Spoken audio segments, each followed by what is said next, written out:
Hello दोस्तों, इस video में माइक्रो टीचिंग इंटर्नशिप डायरी बनाना सीखेंगे गणित सब्जेक्ट के लिए। ये सभी कोर्सेस में जैसे बीएड में, बीएसटीसी में, बीए बीएड, बीएससी बीएड सभी में माइक्रो टीचिंग डायरी बनाने का फॉर्मेट सेम रहता है। तो आप सभी अपने टीचिंग कोर्सेज के लिए इस वीडियो को देख करके अपनी डायरी फिल कर पाएंगे। गणित सब्जेक्ट को लेकर के इस वीडियो में डिटेल से डिस्कशन करने वाले हैं। माइक्रो टीचिंग डायरी बनाते समय ध्यान रखने वाली सारी बातें इस वीडियो में डिस्कस करेंगे।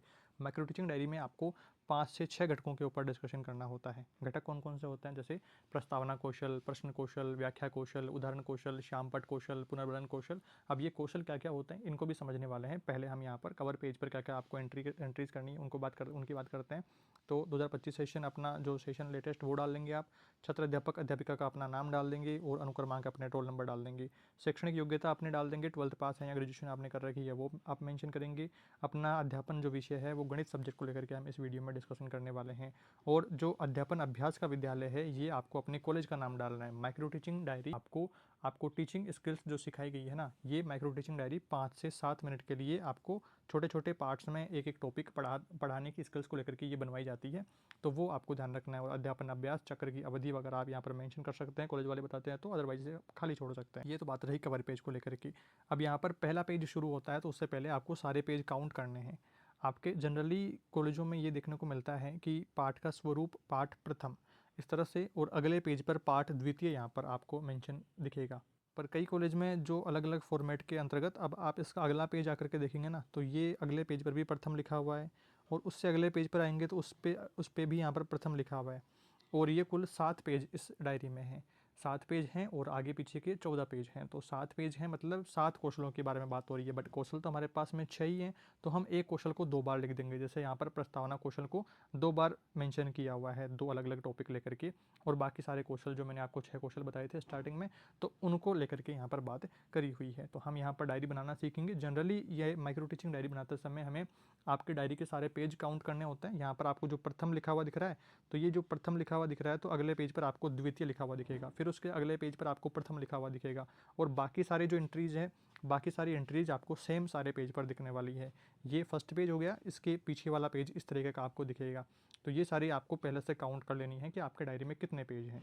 अगर आपकी डायरी में 12 पेज हैं, जैसे यहाँ पर तो प्रथम लिखा हुआ है पहले पेज पर, उसके अगले पेज पर द्वितीय लिखा हुआ है, फिर से प्रथम लिखा हुआ है, फिर से द्वितीय लिखा है, फिर प्रथम, फिर द्वितीय, फिर प्रथम, फिर द्वितीय, इस तरह से टोटल 12 पेज हैं। ऐसे में आपको 6 कौशलों में से 2-2 कौशल बनाने हैं। जैसे प्रस्तावना कौशल, तो एक पेज में प्रस्तावना बना दिया, उसके अगले पेज में फिर से प्रस्तावना अलग टॉपिक को लेकर के, फिर उसके अगले पेज में आपने प्रश्न कौशल डाला, फिर उसके अगले पेज में फिर से प्रश्न कौशल डाला। तो 2 प्रस्तावना, 2 प्रश्न कौशल, 2 व्याख्या कौशल, 2 उदाहरण कौशल, 2 श्यामपट्ट कौशल और 2 पुनर्बलन कौशल। इस तरह से अपने अगर 12 पेज आपके डायरी में हैं तो पेज इसके निकालने नहीं होते हैं। ये जनरल जो डायरीज होती है, जैसे सबके खाली पेज होते हैं ना, तो उनमें अलग तरीके का सिस्टम काम करता है। और यहाँ पर पूरी एंट्रीज हैं, सारे फॉर्मेट बने हुए हैं, तो उसके अकॉर्डिंग आपको काम करना है। ये बात रही। और यहाँ पर जो डायरी हम डिस्कस करने वाले हैं, इसमें टोटल 7 पेज हैं। तो 7 पेज हैं तो ऐसे में हमारे पास में कौशल तो 6 हैं, तो एक जो कौशल है वो हम डबल बार करेंगे। जैसे प्रस्तावना कौशल है तो 2 टॉपिक को लेकर के हम 2 प्रस्तावना बना देंगे और उस प्रकार से हमारी डायरी भर जाएगी। तो ये बेसिक इंट्रोडक्शन के रूप में आप समझ गए हैं इसका फॉर्मेट। अब बात करते हैं एक एक कौशल को लेकर के कि प्रस्तावना कौशल क्या होता है, प्रश्न कौशल क्या होता है, व्याख्या कौशल क्या होता है, इसको लेकर के बात करते हैं। सबसे पहले पेज में प्रस्तावना कौशल जो हमारा पहला कौशल का घटक है। तो इसमें हमें जो ऊपर की एंट्रीज करनी है, जिसमें आपका जो पाठ है, जो आपका कौशल है, इसका नाम, कौशल का नाम डालना है प्रस्तावना कौशल।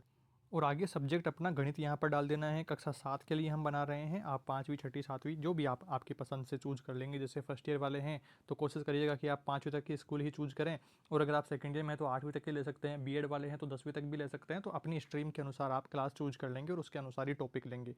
प्रकरण हमने ले लिया यहाँ पर व्रत टॉपिक लिया हमने। और अब यहाँ पर शिक्षक क्रिया दी हुई है एक तरफ, तो एक तरफ छात्र क्रिया दी हुई है। एक बार मैं इनको क्लियर करता हूँ फिर अच्छे से समझ में आएगा। अब यहाँ पर देखिए, शिक्षक क्रिया दी हुई है एक तरफ और एक तरफ दिया हुआ है छात्र क्रिया। तो इस हिसाब से आपको सारणी जो बनानी है ना, तो वो यहाँ से बनाने की कोशिश करना। एक बार मैं थोड़ा सा आपको समझा दूँ।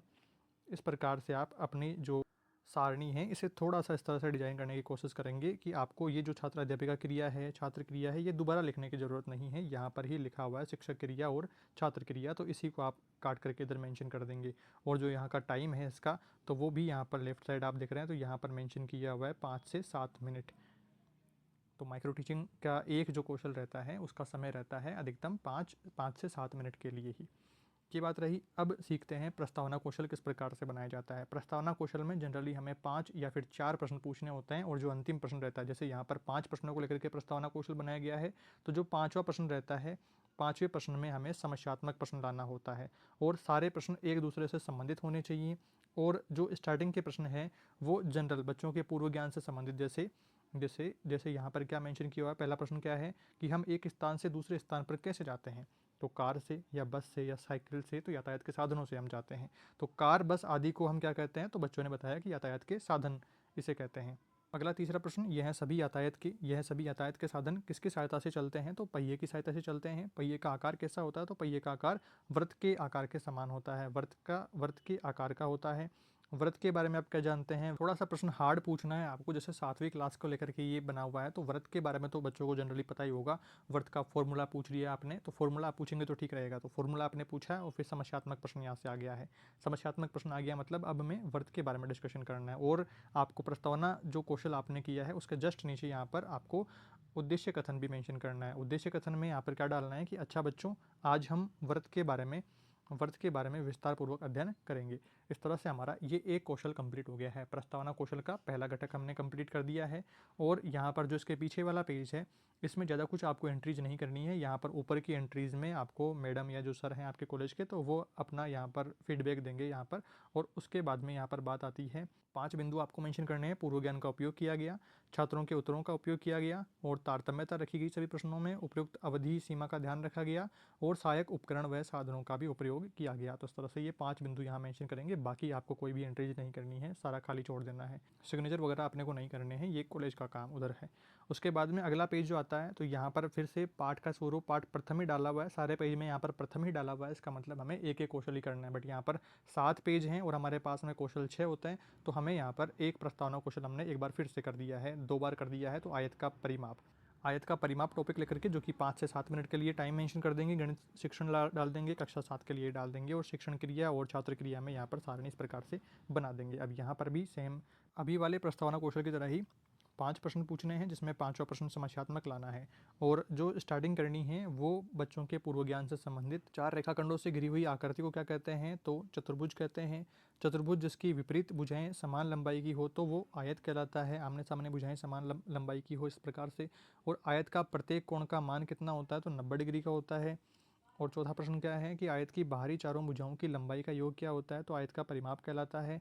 और 5वां प्रश्न क्या है कि आयत का परिमाप के बारे में आप क्या जानते हैं, तो समस्यात्मक प्रश्न, बच्चों को फॉर्मूला उनके बारे में ज़्यादा जानकारी नहीं है। उद्देश्य कथन नीचे अपने को क्या डालना है कि अच्छा बच्चों, आज हम आयत का परिमाप के बारे में अध्ययन करने वाले हैं, इस प्रकार से मेंशन कर देंगे। तो ये हमारा एक प्रस्तावना कौशल यहाँ कंप्लीट होता है। अब आपके डायरी में अगर 12 पेज हैं तो सारे कौशल आपको इस तरह से 2-2 बार करने होते हैं। और अगर आपकी डायरी में 6 ही पेज हैं तो फिर आपको एक एक कौशल ही एक एक बार करना है, इस प्रकार से। ये सारी बात हो गई। इसके बाद में अगला जो दूसरा पेज है इसका पीछे वाला, उसमें सेम हमने जो अभी बात करी है, सेम सारे टॉपिक आप यहाँ पर मेंशन कर देंगे, 5 बिंदु, जिसमें पूर्व ज्ञान का उपयोग किया गया, छात्रों के उत्तरों का उपयोग किया गया, तारतम्यता रखी गई, उपयुक्त अवधि सीमा का ध्यान रखा गया और सहायक उपकरण और साधनों का भी प्रयोग किया गया। ये सारी बातें आप मेंशन कर देंगे। इस प्रकार से हमारा प्रस्तावना कौशल कंप्लीट होता है। अगला नेक्स्ट आता है व्याख्या कौशल। व्याख्या कौशल में ऊपर की एंट्रीज में आपको त्रिभुज और उसके प्रकार टॉपिक को लेकर के हम बना रहे हैं, तो ये मेंशन करेंगे। 5 से 7 मिनट का टाइम आप मेंशन करेंगे, कक्षा 7 के लिए हम बना रहे हैं, गणित सब्जेक्ट हम डाल देंगे यहाँ पर। और व्याख्या कौशल में क्या करना होता है, जैसे व्याख्या कौशल में क्या करना होता है, जैसे आपने एक लेसन प्लान देखा है तो उसमें प्रस्तुतिकरण के अंदर जो व्याख्या दी हुई रहती है, छात्र अध्यापक के द्वारा जो कथन दिए गए रहते हैं, टॉपिक से संबंधित डिटेल एक्सप्लेनेशन जो रहता है ना, वो यहाँ पर आपको मेंशन करना है। जैसे त्रिभुज और उसके प्रकारों को लेकर के, तो त्रिभुज क्या होता है और उसके प्रकार कौन कौन से हैं, तो वो ऐसा शॉर्ट में संक्षेप में मेंशन करना है कि ये एक ही पेज में आ जाए, सारा काम एक एक पेज में ही आ जाए, तो उस प्रकार से आपको कंप्लीट करना होता है। तो यहाँ पर छात्र अध्यापिका क्रिया यहाँ पे मेंशन किया, छात्र क्रिया और श्यामपट्ट कार्य, इस प्रकार से आप बना देंगे थोड़ा सा एडजस्ट करके। और सबसे पहले तो विकासात्मक प्रश्न, 3 भुजाओं से घिरी हुई बंद आकृति को क्या कहते हैं, तो त्रिभुज कहते हैं। त्रिभुज कितने प्रकार के होते हैं, तो समस्यात्मक, बच्चों को ज़्यादा जानकारी इसके बारे में नहीं है। आगे यहाँ पर छात्र अध्यापिका कथन में भुजाओं के आधार पर त्रिभुज 3 प्रकार के होते हैं। समबाहु त्रिभुज, ऐसा त्रिभुज जिसकी तीनों भुजाएं समान हो। समद्विबाहु, जिसकी 2 भुजा समान हो। विषम बाहु, ऐसा त्रिभुज जिसकी सभी भुजाएं अलग अलग हो। कोण के आधार पर त्रिभुज 3 प्रकार के होते हैं। न्यून कोण, ऐसा त्रिभुज जिसके सभी कोण 90 डिग्री से कम हो तो वो न्यून कोण। समकोण की बात आती है तो 90 डिग्री वाले कोण के त्रिभुज को समकोण कहेंगे। अधिक कोण, तो ऐसा त्रिभुज जिसका एक कोण 90 डिग्री से अधिक हो तो उसको अधिक कोण कहेंगे। इस प्रकार से ये छात्र क्रिया, छात्र अध्यापक क्रिया हो गई। और यहाँ पर शिक्षण बिंदु में त्रिभुज और उसके प्रकार आप इस तरह से आड़ा लिख सकते हैं, या फिर जगह आपके पास में छोटे छोटे आप लिखते हैं तो इधर जैसे आपकी सुविधा अनुसार लिख देना है। और जो छात्र क्रिया है तो सभी छात्र ध्यानपूर्वक सुन रहे हैं और प्रकरण को समझ रहे हैं, इस प्रकार से इस लाइन में मेंशन करेंगे। और यहाँ पर जो श्यामपट्ट कार्य है ये भी आपको ऐड करना है, जिस प्रकार से लेसन प्लान में ऐड करते हैं तो वो आप यहाँ पर ऐड करते हुए अब यहाँ पर आपको थोड़ा सावधानी रखनी है। विकासात्मक प्रश्नों के बराबर में ये चार्ट नहीं चिपकाना है, ये चिपकाना है यहाँ पर कथन के बराबर में। तो नीचे यहाँ पर आप मेंशन करेंगे और शॉर्ट में आपको एंट्रीज करनी है, इसमें ज़्यादा डिटेलिंग नहीं डालनी है, सिर्फ शॉर्ट में जो कि हम बोर्ड पर जनरली जैसे टॉपिक समझाते समय हम बोर्ड पे की पॉइंट लिखते हैं ना, तो वैसे वैसे आपको यहाँ पर मेंशन करना है। जैसे चित्र आपने बना करके मेंशन किया तो ऐसा आप बना सकते हैं, वीडियो पॉज करके आप लोग बना लेंगे ये सेम टू सेम इस प्रकार से यहाँ पर। और अगले पेज पर अगर आपको बोध प्रश्न भी पूछने हैं तो वो आप यहाँ पर बचे हुए यहाँ पर मेंशन कर सकते हैं। जैसे भुजाओं के आधार पर त्रिभुज कितने प्रकार के होते हैं, तो 3 प्रकार के होते हैं। किस त्रिभुज का एक कोण 90 डिग्री से अधिक होता है, तो अधिक कोण का होता है। तो ये सारी जानकारी आप यहाँ पर मेंशन करके ये अपना व्याख्या कौशल कंप्लीट होता है। और नीचे यहाँ पर आपको 6 बिंदु डालने हैं, जिसमें व्याकरणिक शुद्धता, दृष्टांत रोचक थे, संक्षिप्तता थी, क्रमबद्ध विचारों का प्रयोग किया गया था, विषय वस्तु प्रकरण से संबंधित थी, उचित गति व विराम चिन्हों का प्रयोग किया गया था। तो इस प्रकार से हमारा ये व्याख्या कौशल कंप्लीट होता है। अगर आपको यहाँ पर इसके अगले पेज में द्वितीय लिखा हुआ आ रहा है तो फिर आपको एक और व्याख्या कौशल, जैसे आपके 12 पेज हैं इस डायरी में तो फिर आपको 2 व्याख्या कौशल करना है। तो ऐसे सेम फॉर्मेट में आप एक टॉपिक और ले लेंगे, कोई भी लेसन प्लान डायरी से उठा लेंगे और उसको इस तरीके से एडजस्ट कर देंगे। उसके बाद में बात करते हैं अगला टॉपिक। यहाँ पर फिर से व्याख्या कौशल ही आ गया है, जो कि नहीं आना चाहिए था। अगला कौशल यहाँ पर आप उदाहरण कौशल डाल सकते हैं। जैसे उदाहरण कौशल में क्या करना होता है, हमें एक टॉपिक लेना होता है सेम इसी प्रकार से जैसे यहाँ पर व्याख्या कौशल में ज्यामितीय आकृतियाँ ली गई है, तो आप कोई टॉपिक ले सकते हैं। जैसे आपने लाभ हानि ले ली, मान लो लाभ हानि दी आपने, और फिर उसके उदाहरण आप डाल देंगे। जैसे 4-5 अलग अलग प्रकारों के उदाहरण आप डाल देंगे, कोई प्रश्न डाल करके उसका उदाहरण समझा देंगे इस प्रकार से, तो वो आपका उदाहरण या दृष्टांत कौशल हो जाता है। तो ये आप मेंशन कर सकते हैं। स्क्रीन पर आपको एक एग्जांपल दिखा दूंगा तो वो आप डाल सकते हैं, या फिर आपको अगले पेज पर भी व्याख्या कौशल ही डालना है तो आप इसको देख करके समझ करके डाल सकते हैं। जैसे हमने यहाँ पर टॉपिक लिया है ज्यामितीय आकृतियाँ, गणित आप सब्जेक्ट डालेंगे, 5-7 मिनट आप यहाँ पर टाइम मेंशन करेंगे। और कक्षा 6 के लिए हम यहाँ पर कर रहे हैं छात्र अध्यापक क्रिया, छात्र क्रिया, श्यामपट्ट कार्य, ये सारे डिटेल आप मेंशन करेंगे। शिक्षण बिंदु में डालेंगे ज्यामितीय आकृतियाँ, और छात्र अध्यापिका क्रिया में विकासात्मक प्रश्न पूछते हुए गणितीय भाषा में भिन्न भिन्न प्रकार की आकृतियों को हम क्या कहते हैं, तो उन्हें कहते हैं ज्यामितीय आकृतियाँ। और ज्यामितीय आकृतियों के बारे में आप क्या जानते हैं, तो समस्यात्मक प्रश्न, बच्चों को ज़्यादा जानकारियाँ इसके बारे में नहीं है। छात्र अध्यापिका का कथन आता है कि ज्यामितीय शब्द यूनान के जियोमेट्रॉन का अंग्रेजी तुल्य है। और जियो का अर्थ क्या होता है, भूमि, और मेट्रॉन का अर्थ होता है मापना, जियोमेट्रॉन यहाँ पर ध्यान रखना है। और बिंदु क्या है कि एक ऐसी आकृति जिसमें लंबाई, चौड़ाई, मोटाई नहीं होती है, तो वो बिंदु उसे कहते हैं। किरण कैसे कहते हैं, बिंदुओं का पंक्तिबद्ध समूह है जिसके प्रारंभिक बिंदु का ज्ञान अंतिम का नहीं है। प्रारंभिक बिंदु का तो हमें पता है बट अंतिम का हमें पता नहीं है, तो वो किरण होती है इस प्रकार से। और विद्यार्थी क्या कर रहे हैं, विद्यार्थी ध्यानपूर्वक सुन रहे हैं और प्रकरण को समझ रहे हैं, ये सारी बातें आप मेंशन करेंगे। और आगे यहाँ पर रेखा के बारे में लिखेंगे कि अनंत बिंदुओं का पंक्तिबद्ध समूह है जिसका प्रारंभिक और अंतिम बिंदु हमें नहीं पता होता है, तो उसे रेखा कहेंगे। त्रिभुज किसे कहेंगे, तो 3 रेखाखंडों से घिरी हुई बंद आकृति को त्रिभुज कहेंगे। चतुर्भुज किसे कहेंगे, 4 रेखाखंडों से बंद घिरी हुई आकृति को चतुर्भुज कहेंगे। इस प्रकार से आप मेंशन करेंगे। और उसके बाद में श्यामपट्ट कार्य में आप आकृतियाँ यहाँ पर लिख देंगे। जैसे ज्यामितीय शब्द लिख दिया, यूनान के जियोमेट्रॉन से बना है, और जियो का अर्थ है भूमि, मेट्रॉन का अर्थ है मापना, और बिंदु, रेखा, किरण, त्रिभुज, चतुर्भुज कैसे होते हैं, तो उनके डायग्राम्स आपने बना करके इस प्रकार से संक्षेप में ब्लैक बोर्ड पर समझाने की कोशिश करी है। तो ये श्यामपट्ट कार्य में आप मेंशन कर देंगे। इस प्रकार से हमारा ये पेज कंप्लीट हुआ। उसके बाद में आप लोग क्या करेंगे, आगे यहाँ पर बोध प्रश्न पूछ देंगे पिछले व्याख्या कौशल की तरह ही। त्रिभुज कितने रेखाखंडों से घिरा होता है, तो 3 रेखाखंडों से घिरा होता है। किस ज्यामितीय आकृति में प्रारंभिक और अंतिम बिंदु का ज्ञान नहीं होता है, तो रेखा में ज्ञान नहीं होता है। इस प्रकार से हमारा ये व्याख्या कौशल यहाँ कंप्लीट होता है। और सेम पीछे की तरह ही आपको 6 बिंदु मेंशन करने हैं। व्याकरणिक शुद्धता का, दृष्टांत रोचक थे, संक्षिप्तता थी, क्रमबद्ध विचारों का उपयोग किया गया था, और विषय वस्तु प्रकरण से संबंधित थी, उचित गति और विराम का भी प्रयोग किया गया था। तो ये सारी बातें आप यहाँ पर मेंशन करेंगे। इस प्रकार से व्याख्या कौशल यहाँ कंप्लीट होता है। अब ये आप चाहे किसी भी टॉपिक के लिए बनाएं, सेम सही फॉर्मेट आप रख करके बनाएंगे, बस टॉपिक और डिटेल्स वहाँ चेंज कर देंगे, बाकी फॉर्मेट आप सेम रखेंगे। उसके बाद में आगे बढ़ते हुए अगला कौशल अपना आता है श्यामपट्ट कौशल। श्यामपट्ट कौशल में टॉपिक हमारा है प्रतिशत। 5-7 मिनट आप यहाँ पर टाइम लेंगे। गणित सब्जेक्ट ले लिया, कक्षा 8 के लिए हम बना रहे हैं। छात्र अध्यापक क्रिया और छात्र क्रिया आप यहाँ पर मेंशन करेंगे।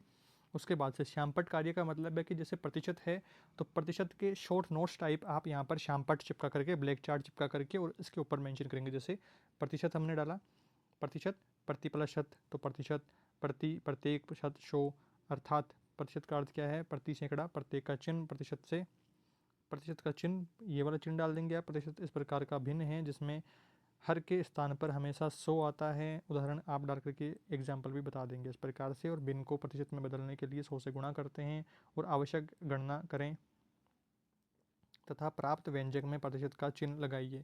और 3/4 गुणा 100 बराबर 25 गुणा 3 75%, 2/5 गुणा 100 बराबर 2 गुणा 20 बराबर 40%। इस प्रकार से आप कुछ एग्जाम्पल भी मेंशन कर देंगे और ये ब्लैक चार्ट पर हो गया है। और छात्रा क्रिया क्या हो रहा है कि सभी छात्र ध्यानपूर्वक श्यामपट्ट की ओर देख करके अपनी अभ्यास पुस्तिका में लिख रहे हैं। और इसके पीछे वाले क्वेश्चन में आपको 5 बिंदु डालने होते हैं। अक्षरों के आकार में समानता, मुख्य बिंदुओं एवं शब्दों का रूपांतरण, रंगीन चौक का प्रयोग, पाठ के साथ साथ रेखाचित्रों का विकास, व्याकरणिक शुद्धता, ये सारे बिंदु आप मेंशन करेंगे। और ये हमारा यहाँ पर श्यामपट्ट कौशल कंप्लीट होता है। और इसके बाद में अगला टॉपिक आता है, अपने अगला घटक आता है पुनर्बलन। पुनर्बलन का मतलब है कि जो प्रश्न पूछना है अपने को 8-10 एक टॉपिक लेना है अपने सब्जेक्ट का। गणित की बात हो रही है यहाँ पर, तो गणित का एक सब्जेक्ट ले लिया यहाँ पर और फिर इससे रिलेटेड आप अपने को 8-10 प्रश्न पूछने होते हैं और उन प्रश्नों के उत्तर बच्चों से लेने होते हैं और फिर पुनर्बलन देना होता है कि अच्छा, बढ़िया, बहुत अच्छा आपने बताया। इस प्रकार से जैसे जैसे बच्चे आंसर दे रहे हैं तो वैसे वैसे उन्हें फीडबैक देना है। ये बात रही, इस प्रकार से आपको मेंशन करना है। और यहाँ पर कितने प्रश्न लिए गए हैं, तो यहाँ पर 10 प्रश्न लिए गए हैं। 8 से 10 प्रश्न अपने को जनरली लेने होते हैं एक टॉपिक से संबंधित। प्रश्न पहला क्या है कि निर्देश बिंदु सापेक्ष वस्तु की स्थिति में समय के साथ में अनवरत परिवर्तन क्या कहलाता है, तो गति कहलाता है। पुनर्बलन क्या है, अच्छा।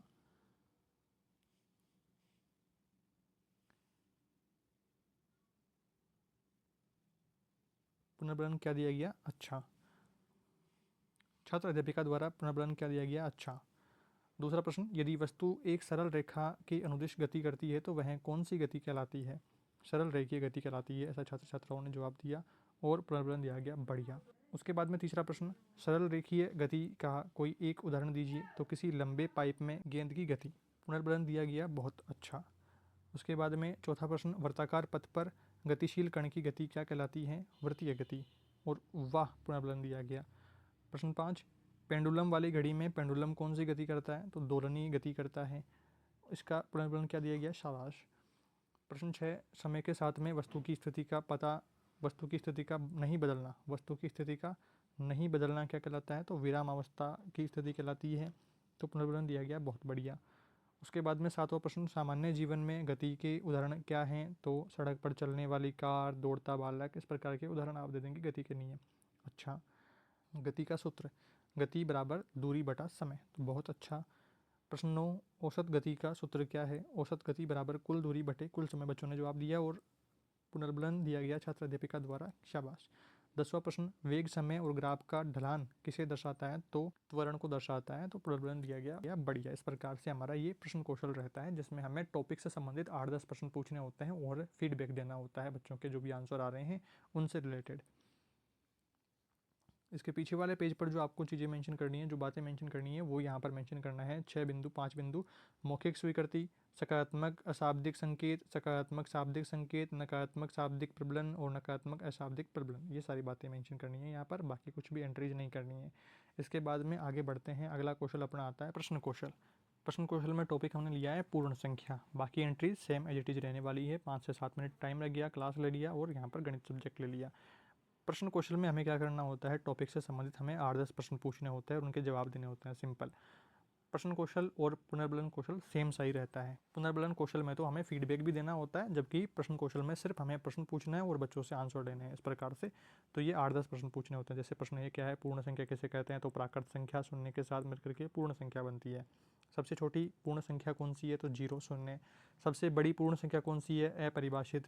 क्या पूर्ण संख्या ऋणात्मक हो सकती है, तो नहीं। क्या सभी प्राकृत संख्याएं पूर्ण संख्या है, तो हाँ। पूर्ण संख्या के क्रम विनिमय गुणा द्वारा हल कीजिए। तो 5 गुणा 8, 7 गुणा 9, तो इस प्रकार से आप हल कर देंगे। 7वां प्रश्न 63 और 75 के बीच आने वाली सभी पूर्ण संख्याओं को बताइए, तो आप यहाँ पर पूर्ण संख्याओं को बता देंगे। उसके बाद में 8वां प्रश्न 0 से पहले आने वाली पूर्ण संख्याओं को बताइए, तो 0 से पहले कोई पूर्ण संख्या नहीं आती है। 9वां प्रश्न पूर्ण संख्या के साहचर्य गुण द्वारा उसे हल कीजिए, तो ये साहचर्य गुण और यहाँ पर आप इसे हल कर देंगे। और पूर्ण संख्या के वितरण गुण द्वारा हल करना है, तो वितरण गुण आप यहाँ पर हल कर देंगे इस प्रकार से। तो ये आपका प्रश्न कौशल इस प्रकार से रहता है कि जिसमें हमें प्रकरण से संबंधित 8-10 प्रश्न पूछने होते हैं। और इसके पीछे वाले पेज पर आपको मेंशन करना है कि प्रश्नों की तारतम्यता, प्रश्नों की पर्याप्तता, प्रश्न साधारण थे, भाषा स्तर के अनुकूल थी और पुनरावृत्ति भी की गई थी। तो इस प्रकार से आप यहाँ पर डाटा मेंशन करेंगे। अब ये हमने एग्जाम्पल के लिए शॉर्ट में आपको बता दिया है। आपके अगर ज़्यादा डीपली डायरिया चेक नहीं होती है तो आप सेम टू सेम कॉपी कर सकते हैं, या अपने जो आपको टॉपिक मिले हैं उनके अकॉर्डिंग आप थोड़ा थोड़ा मॉडिफाई करके अपनी डायरी भर सकते हैं, जिसमें कि आपको फॉर्मेट सेम रखना है। जैसे प्रस्तावना कौशल, तो उसमें आपको 5 प्रश्न पूछने होते हैं और 5वां प्रश्न समस्यात्मक लाना होता है। और पहला जो प्रश्न पूछते हैं तो वो सामान्य ज्ञान से जुड़ा हुआ, बच्चों के पूर्व ज्ञान से जुड़ा हुआ, जिसका बच्चे आसानी से जवाब दे दें। और जो जवाब आया है उससे अगला प्रश्न शुरू करना है, और फिर जो अगले प्रश्न का जवाब आया है उससे फिर तीसरा प्रश्न शुरू करना है, फिर जो तीसरे प्रश्न का जवाब आया है उससे चौथा प्रश्न शुरू करना है, और इस प्रकार से 5वां प्रश्न अपने टॉपिक से संबंधित ले आना है, जिस प्रकरण के बारे में हमें पढ़ना है वो बात ले आई। और फिर उसके बाद में उसे समस्यात्मक डाल देना है और फिर नीचे उद्देश्य कथन डाल देना है। ये क्या रहा अपना प्रस्तावना कौशल। उसके बाद में दूसरा कौशल प्रश्न कौशल, जिसमें हमें 8-10 प्रश्न पूछने होते हैं टॉपिक से जुड़े हुए, जिनके सिर्फ हमें उत्तर जानने होते हैं बच्चों से, ज़्यादा कुछ एक्टिविटीज़ में नहीं है। फिर तीसरा आता है व्याख्या कौशल, जिसमें हमें डिटेल एक्सप्लेनेशन देनी होती है टॉपिक से संबंधित। अब इसमें आप हर एक प्रकरण के लिए, हर एक घटक के लिए आप अलग अलग टॉपिक लेकर के डिटेल में बात करेंगे। उसके बाद में उदाहरण कौशल, तो अपना एक टॉपिक लेंगे कोई भी और उससे जुड़े हुए आप उदाहरण मेंशन कर देंगे वहाँ पर। अगला श्यामपट कौशल में, श्यामपट लेखन घटक में क्या करेंगे आपकी ब्लैक चार्ट चिपकाएंगे। 5 रुपये का मार्केट में मिल जाता है बड़ा सारा पेज, उसको काट करके वो चिपकाएंगे आप छात्र अध्यापक क्रिया में या इस प्रकार से, और फिर वहाँ पर आप उसके ऊपर लिखेंगे वाइट पेन से। तो श्यामपट लेखन कौशल में आपको क्या करना होता है, श्यामपट पर जो हम बेसिक एंट्रीज करते हैं, इंपॉर्टेंट की पॉइंट लिखते हैं टॉपिक से संबंधित, तो वो आप अलग अलग 2-3 टॉपिक लेकर के लिख देंगे, 2 टॉपिक लेकर के। जैसे अगर आपके प्रथम और द्वितीय लिखा हुआ है अलग अलग पेज में और 12 पेज की डायरी है आपकी, तो फिर आपको हर एक घटक को 2 बार करना होता है। बाकी आप एक बार एक घटक को करेंगे तो 6 पेज आपके भर जाएंगे इस प्रकार से। और उसके बाद में अगला कौशल आपका आता है पुनर्बलन कौशल। पुनर्बलन कौशल में हमें 8-10 प्रश्न पूछने होते हैं एक टॉपिक जो हमने लिया है उससे रिलेटेड, और उनके आंसर बच्चों से लेने होते हैं, और फिर उसके बाद में उनका फीडबैक भी उनके लिए देना होता है। अच्छा, शाबाश, बहुत बढ़िया, बहुत खूब, इस प्रकार से आप फीडबैक देंगे बच्चों को। और इस तरह से हमारी ये माइक्रो टीचिंग गणित के लिए इंटर्नशिप डायरी कंप्लीट होती है। आई होप दोस्तों इस वीडियो में आपने ठीक प्रकार से अपनी इंटर्नशिप डायरी भरना सीख लिया है। कोई भी डाउट्स रहता है इसके रिगार्डिंग तो आप कमेंट करके बताएंगे, और बाकी इसकी जो पीडीएफ है इससे रिलेटेड और जो डायरियों की पीडीएफ है वो आपको टेलीग्राम चैनल पर शेयर कर दी जाएगी। तो आप टेलीग्राम चैनल जरूर से ज्वाइन कर लें, डिस्क्रिप्शन में लिंक दिया हुआ है, और अपना चैनल सब्सक्राइब जरूर करें। और प्लेलिस्ट से आपको और अलग अलग जो डायरियाँ आपको मिली है, जैसे विद्यालय अनुभव कार्यक्रम वाली डायरी, लेसन प्लान की डायरी, बाकी सारी डायरियाँ, सेशन वर्क की डायरी, सभी डायरियाँ चैनल पर अवेलेबल है। तो प्लेलिस्ट से जाकर के आप वीडियो देख करके डायरी बना सकते हैं, और जिनको पीडीएफ से बनाने में कंफर्टेबल रहता है तो आप टेलीग्राम चैनल ज्वाइन करके वहाँ से पीडीएफ डाउनलोड कर सकते हैं। पीडीएफ भी शेयर कर दी गई है टेलीग्राम चैनल पे। इस वीडियो में इतना ही, जल्दी मिलेंगे एक नई वीडियो में कुछ नई जानकारियों के साथ। Thank you for watching this video.